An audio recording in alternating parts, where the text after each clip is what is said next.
Turnpike Sports Book Report.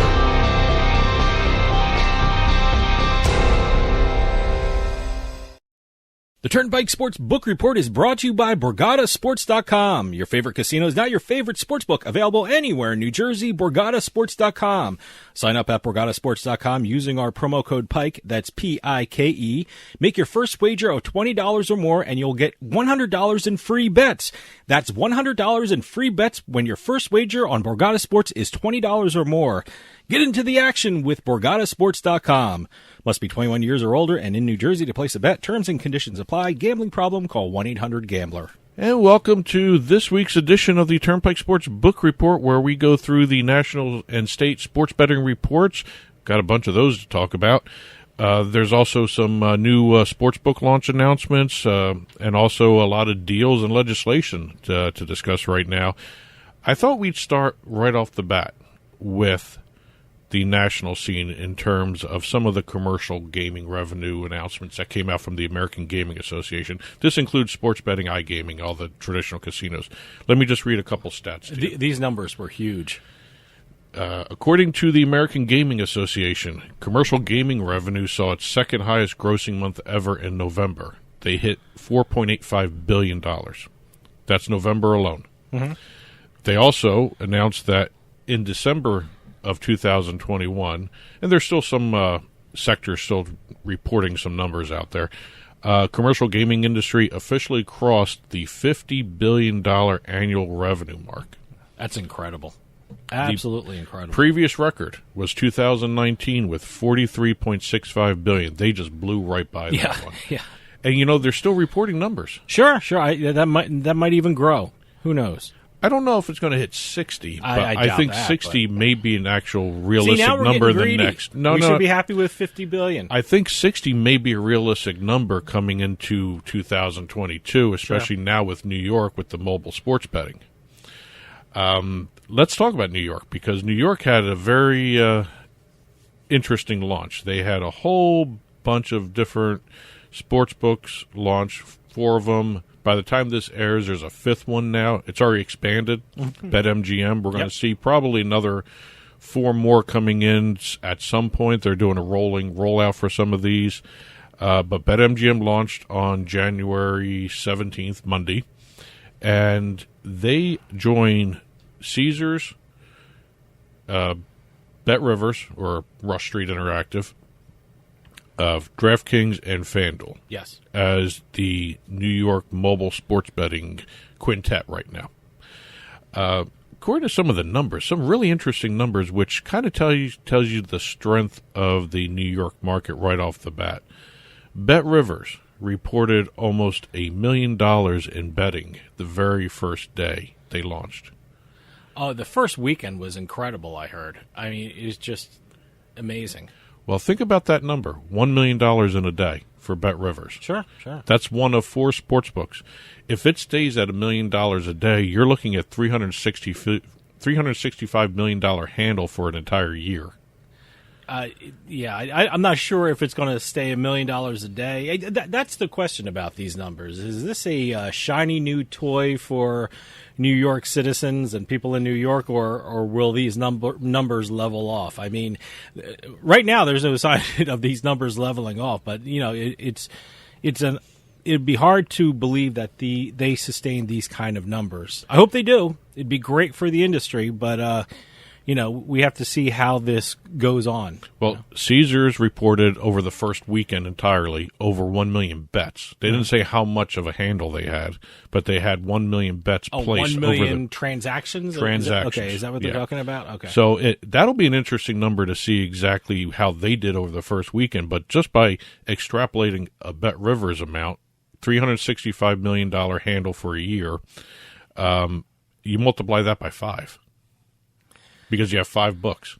Okay, yeah, I know, but I think that's pie kind in the sky thinking. But yeah. I hope they do it. Hey, but I'm not sure if these numbers will sustain. You know, you get into April and May and like the dog days of summer, and how much will everyone bet on baseball and things like that. So it'll be interesting to see how these numbers shape out throughout the year. Hopefully they maintain this level, but it's hard to maintain a level, especially when it's the first weekend. It's a new thing to a lot of people, and we'll see how this goes.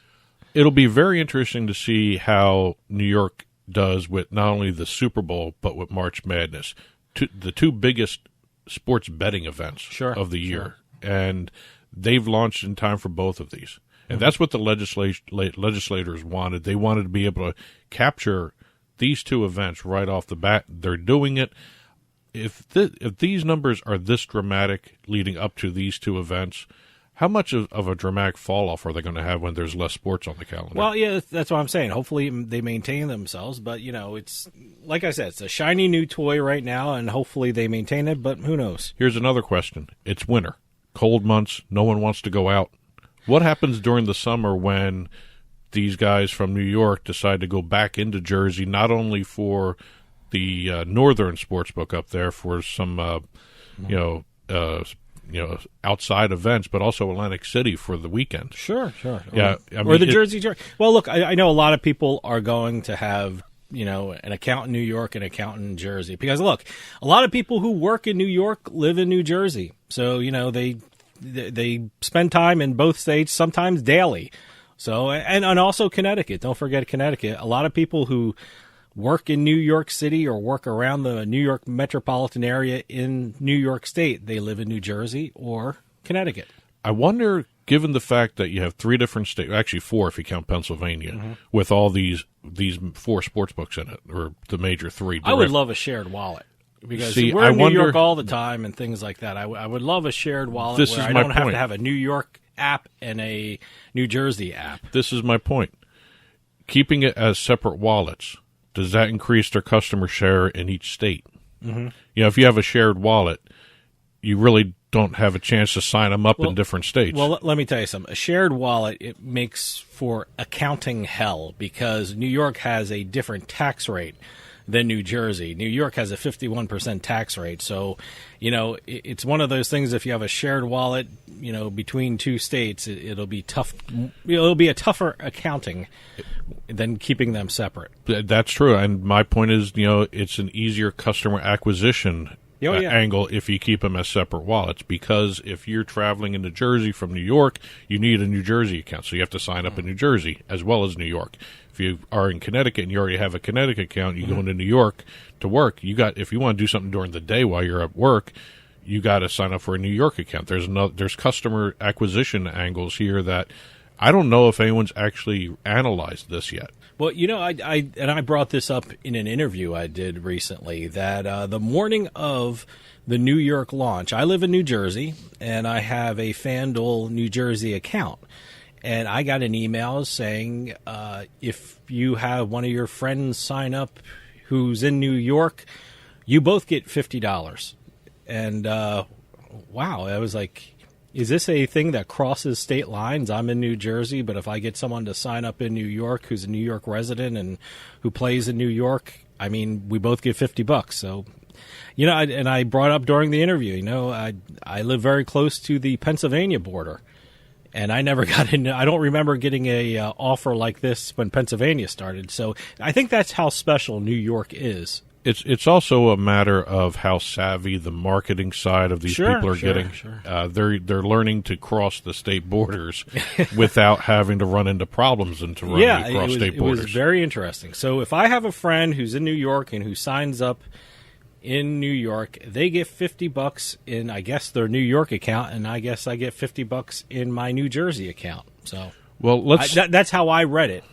I think it'll be interesting to see. I really want to see how the industry handles the non-Super Bowl March Madness timing events, because, again, will the summer months allow people to go out more, allow people to travel more, less sports to bet on? Well, look, that's why it was so important for New York to get mobile. You can do it on your phone, and you can travel. Especially in the winter. Yeah. Because in New York, northwest New York, you don't want to be out in the winter sometimes because that's freezing cold like you wouldn't believe. But, it's going to be kind of fun to see exactly what happens here. Absolutely.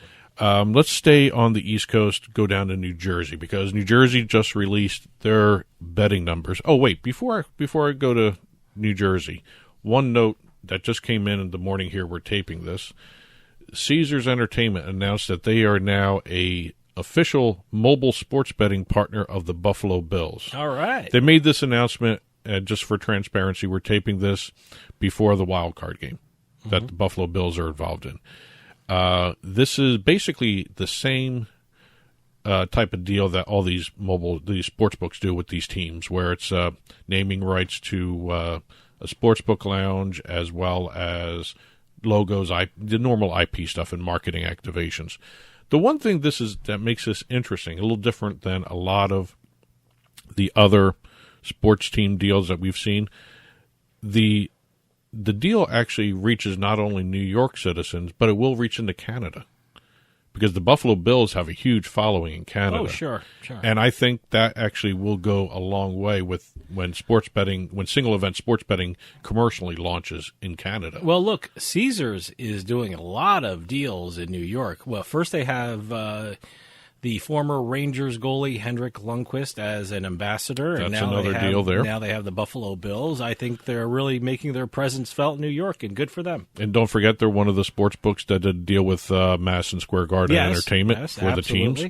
I can't remember if they're the ones or one of the other ones have the Zamboni sponsorship. I still find that very unique. I remember there's a sports book that now I have to watch the Rangers game, so just to watch the Zamboni. One of them. I don't see the Zamboni a lot on TV. No, but maybe now they will. Maybe now they will, because they have a sports book. Now, yeah. Maybe that's part of the activation. Yeah. Who knows? But again, there's also one of them that's on the basketball net stanchion. Sure. So, it's going to be kind of interesting to see that. So many different deals going on with New York. It's like another wild west situation here, where it's a land grab, basically. But like I said, we're moving down to New Jersey. New Jersey just released their December numbers. And if anybody was anticipating a bad month by New Jersey, think again. They had their fourth consecutive $1 billion handle month. Wow. They reported a handle of, I believe it was, I'm going to get the number right here, $1.229 billion in handle. Wow. And that's down from November. We're slumping in New Jersey here. Online handle is still huge, $1.11 billion. That was almost, 90-something percent, 95% of the overall handle in New Jersey is still mobile. Okay. Like I said, they were the fourth straight $1 billion month. That fourth straight month allowed them to become the first state in the U.S. sports betting industry to clear $10 billion handle in a calendar year. Wow. Okay. No one's done that yet in the post-PASPA era. Okay. So you got to clarify that this is the post-PASPA U.S. sports betting industry that we're going to talk about. Jersey was the first $10 billion a year handle state. They also are the first state to clear $100 million in tax revenue in a calendar year. That's kind of an interesting thing, because everyone focuses on the handle, and really the number that's important for the state is not only the tax revenue, but also the sportsbook revenue. The sportsbook revenue itself controls what the state gets. Sure. And that sounds like common sense when you think about it, but people are so fascinated with this handle number. Yeah. I mean, it's an incredible number. Another little stat for New Jersey. New Jersey now holds 8 of the nation's top 10 places for sports betting handle. Okay. Nevada has 2. See, I'm curious how that's going to change. I'm curious of how that's going to change now that New York is in play. Now that the New York mobile sports betting market has been launched. I'm very curious to see how that works out. I'm very curious to see if Connecticut's affected right off the bat. Connecticut just really recently launched in October for their sports betting market. And I wonder how much New York is going to impact not just Jersey, Pennsylvania, Connecticut. Could they even affect New Hampshire? No. New Hampshire is so the Massachusetts weird. Residents that go to New Hampshire to bet, will they go to New York now? Yeah, no. If you're in Western Mass and you're like past the Berkshires, past Springfield, are you going to cross the border to go into New York, or are you going to go travel northeast and go up to New Hampshire? Yeah, that's true. I mean, you much prefer to go to New York than to New Hampshire, but it depends on which part of the state you live in. Well, let's stop talking some numbers here. One last number. New Hampshire lottery. Okay, well, you talked about New Hampshire. They are the 12th state to reach $1 billion in the post-PASPA era in terms of handle. Congratulations. They did it in 24 months, 2 years. So what is that, $1 billion in handle? $1 billion in handle. Okay. 24 months. Before we get into some of the legislation, some of the other deals, 2 sports books announced, or I should say 2 states had announcements regarding sportsbook launches, physical launches of actual retail sports books. Connecticut and Arizona. Okay. BetMGM and the Arizona Cardinals, this is Arizona obviously since I just said Arizona Cardinals, they released the renderings of the BetMGM sportsbook scheduled to be in the Cardinals Stadium. It's State Farm Stadium. Mm-hmm. It's going to be the first sportsbook at an NFL stadium.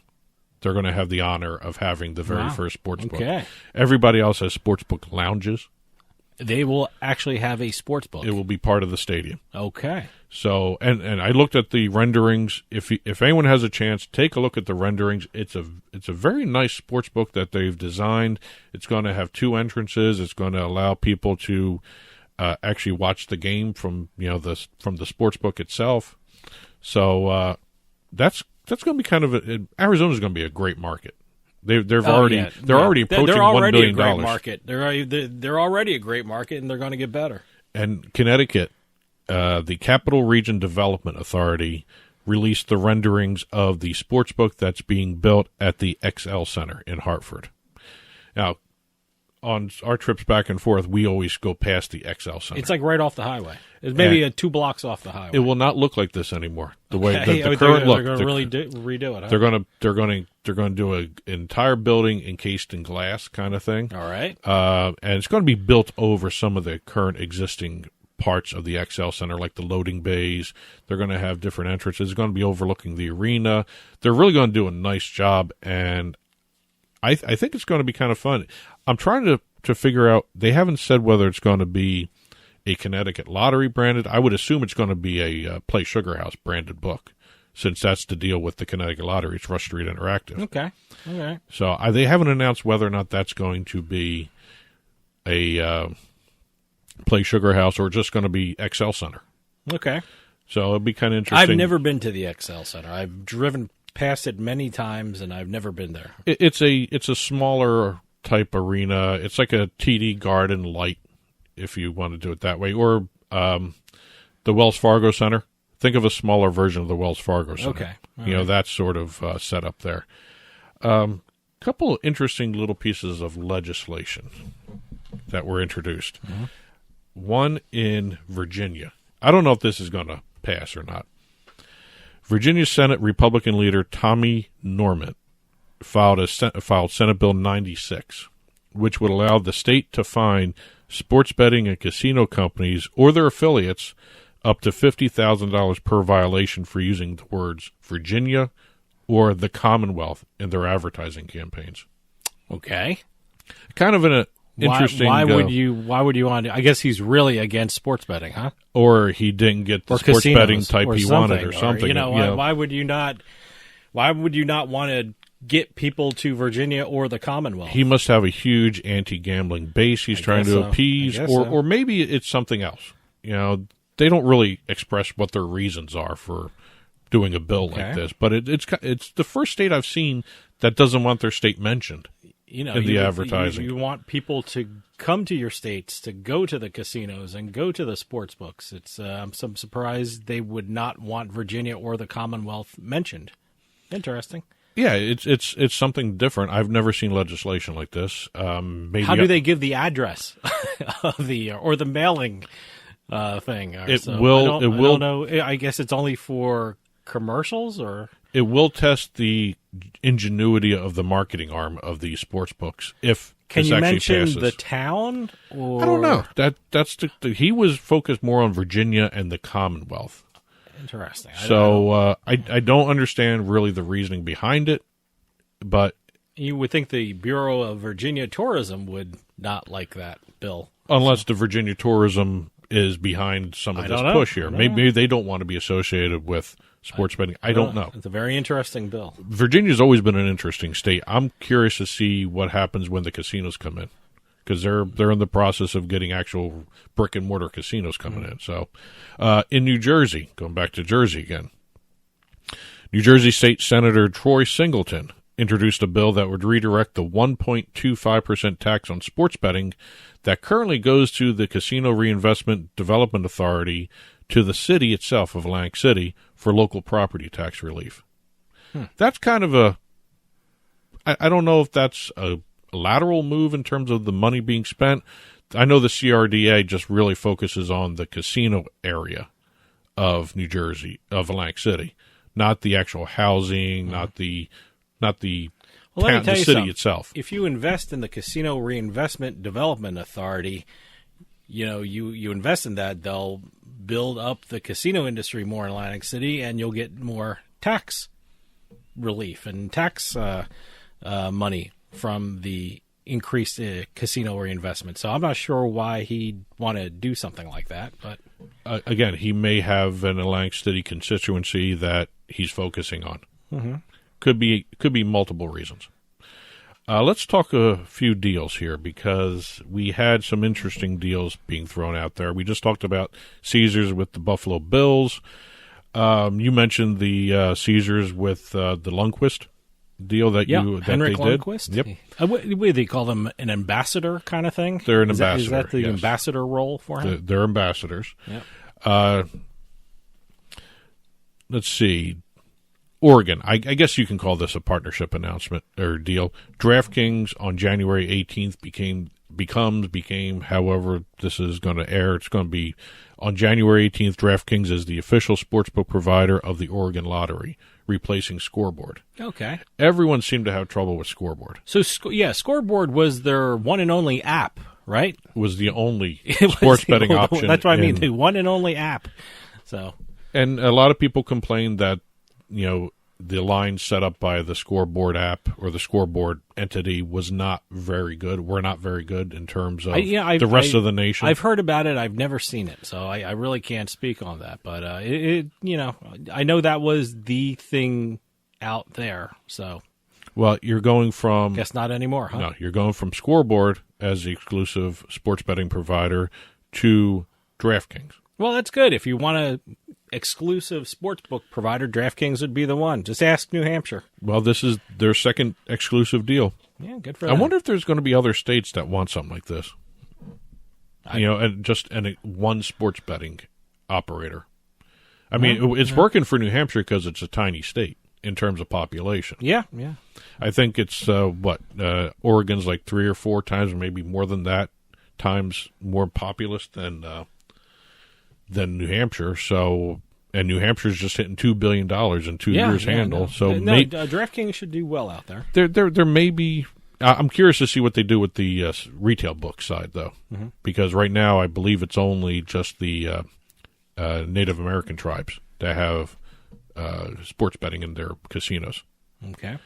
FanDuel and the PGA Tour have agreed to a 3-year extension to their sports betting sponsorship partnership. Great. FanDuel will remain the official sports betting operator of the PGA Tour until 2024. Kind of a short-term deal in terms of what everybody else has been doing. Betting on golf is fun. I really like that. It is made for in-play betting. It is just it is kind of a sport that's set up like that, just like baseball too. Yeah. Those are the two best. I hate to say it this way, but the two slow-moving sports. Well, that's what you want. You want to have time to place a bet on the what's happening in the action during the game. PointsBet Canada is making deals. They announced a multi-year deal with the NHL Alumni Association, designating PointsBet Canada as their exclusive sports betting partner in North America, Canada, as well as the United States. Hockey is big up there, as everyone knows. Really? I don't need to really say that. There's a news breaking thing. But I want to talk about this other deal PointsBet Canada did. Very different. Out of the box thinking. I have to commend PointsBet Canada. It sounds hilarious what they've done here, but it actually makes a lot of sense in terms of reaching an ever-growing base of possible sports bettors, especially in Canada. Okay. They announced an exclusive partnership with the Canadian TV comedy series Trailer Park Boys. So what's going to happen? The Trailer Park Boys will be They're going to using be doing betting? They're going to be Will doing be paid content betting? collaborations. They're doing Okay. advertising campaigns. All right. They're going to be doing activations because supposedly this is a very popular show up there. Hey, good. It's about a bunch of guys living in a trailer park, obviously, and it goes through. It's a mockumentary kind of series where they just go through stupid. It's almost like a Spinal Tap Okay. for the trailer park crowd. I guess you can say it that way. But I took a look at the series, and they have a huge following in Canada.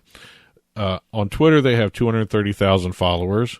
Instagram, 712,000 followers. They have 308,000, or give or take, subscribers on their YouTube channel, and 2 million Facebook followers. Wow. Okay. So it kind of that's great product placement for PointsBet. that's Good that's for what them. I'm saying. Good for It's them. out of the box thinking. Yeah. It's still the same type of deal that they're doing, but it's just in a different area.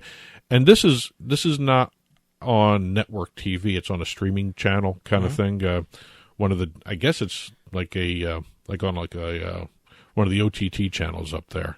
I guess I can get on my smart TV and check out Trailer Park Boys, right? Yes, you can. Has this deal started yet, or have they already announced it on their Twitter feeds and their Okay. YouTube channel, and So in upcoming episodes, I'll be able to see some PointsBet. I don't know if PointsBet content. you're right? going to see something about PointsBet in there. I don't Okay. know exactly what you're going to be seeing, but moving on to a couple other deals that were announced. Penn National Gaming joined the American Gaming Association's Have a Game Plan, Bet Responsibly program. They're going to have responsible gambling content on its Barstool Sportsbook platforms, social media accounts, and they're also going to be doing some brick-and-mortar activations. Also, one last note before we get out of here for the day, Fubo TV. They have acquired the exclusive broadcasting rights in Canada for English Premier League soccer. Wow, that's big. I love Fubo TV. It's perfect because they are doing they're incorporating their sports book into their stream. So they will be they're going to be the only ones showing English Premier League. Great. And there's a big soccer following in Canada especially for the Premier League. And I think that was a great first step for Fubo TV to get into the Canadian market by having a leg up, no pun intended, Yep. on the competition for soccer. So that's it for this week's book report. There's plenty of other stories we did not hit. You can check out the print version, turnpikesportsradio.com. Click on the blog button. It'll be there. Also, if you're following along on TV, there's even more stories that we did not talk about on the news ticker that we have along the bottom of the screen for the show on your Roku, Apple TV, Amazon Fire, and also even the YouTube channel we have. Well, that'll do for us this week. We'll see you next time on the Turnpike.